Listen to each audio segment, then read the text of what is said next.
കുടിച്ചു കഴിഞ്ഞാൽ പ്ലാസ്റ്റിക് കുപ്പി എവിടെയെങ്കിലും കളഞ്ഞൂടെ. ഞങ്ങൾ ഇങ്ങനെ വലിച്ചെറിയും, നിങ്ങൾ വന്ന് വൃത്തിയാക്കൂ എന്നതാണ്. കഴിഞ്ഞ 5 മാസം കൊണ്ട് കേരളത്തിൽ ചുമത്തിയത് വലിച്ചെറിഞ്ഞതിനെതിരെ 9.5 കോടി രൂപയാണ് പിഴ.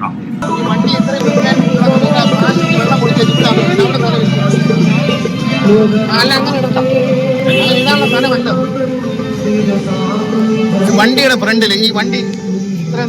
ഫ്രണ്ടിൽ മുഴുവൻ പ്ലാസ്റ്റിക് കുപ്പി വരിയിട്ടേക്കുക. കുടിച്ചു കഴിഞ്ഞാൽ പ്ലാസ്റ്റിക് കുപ്പി എവിടെയെങ്കിലും കളഞ്ഞൂടെ. ഈ പ്ലാസ്റ്റിക് കുപ്പി ഇടാനുള്ളതാണ് വണ്ടിയുടെ ഫ്രണ്ട് വശം. അതുകൊണ്ടാണ് നടപടിയെടുക്കും ഉറപ്പായിട്ടുണ്ട്. ഇത് ഇടരുതെന്ന് അവർക്ക് നോട്ടീസ് കൊടുത്തിട്ടുണ്ട്. KSRTC CMDയുടെ നോട്ടീസ് ഉണ്ട്, ഇങ്ങനെ ഇടാൻ പാടില്ല എന്നിട്ട് ഇട്ടിരിക്കുക.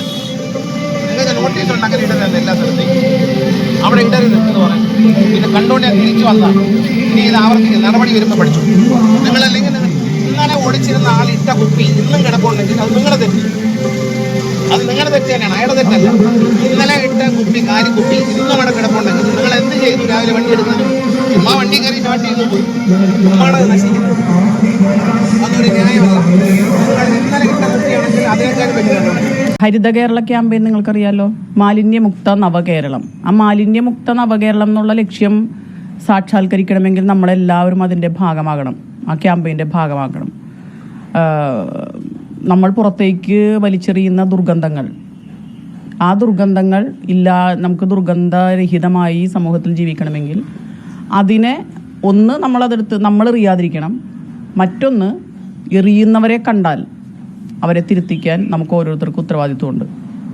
അപ്പോൾ ആ ക്യാമ്പയിൻ മുന്നോട്ട് പോവുക, അതിന് ശക്തമായി പ്രതികരിക്കാൻ കഴിവുള്ളൊരു ഗവൺമെൻറ് ഉണ്ട് എന്ന ഉറച്ച വിശ്വാസം ഞാൻ ആദ്യമേ നിങ്ങളോട് പറഞ്ഞിരുന്നു. അതുമായി മുന്നോട്ട് പോകുന്നു. കോർണറിൽ വെച്ചിട്ടുണ്ട്. അവിടെ ഇവിടെ ഇത്രയും ബില്ലുണ്ടെങ്കിൽ ഇതിങ്ങനെ ഇടില്ലല്ലോ ആൾക്കാർ.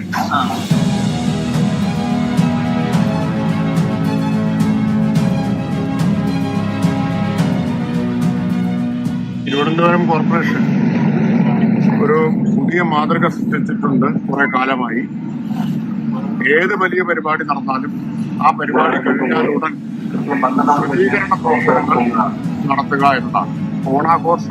ഓണം വാരാഘോഷം കഴിഞ്ഞു, അപ്പോൾ തന്നെ ശുചീകരണ പ്രവർത്തനം ആരംഭിച്ചു. അനേക ചാക്ക് പ്ലാസ്റ്റിക് വേസ്റ്റാണ് ഇവിടുന്ന് ശേഖരിച്ചത്. ആളുകളുടെ ഒരു മനോഭാവം ഞങ്ങൾ ഇങ്ങനെ വലിച്ചെറിയും, നിങ്ങൾ വന്ന് വൃത്തിയാക്കൂ എന്നതാണ്. കഴിഞ്ഞ 5 മാസം കൊണ്ട് കേരളത്തിൽ ചുമത്തിയത് വലിച്ചെറിഞ്ഞതിനെതിരെ 9.5 കോടി രൂപയാണ് പിഴ.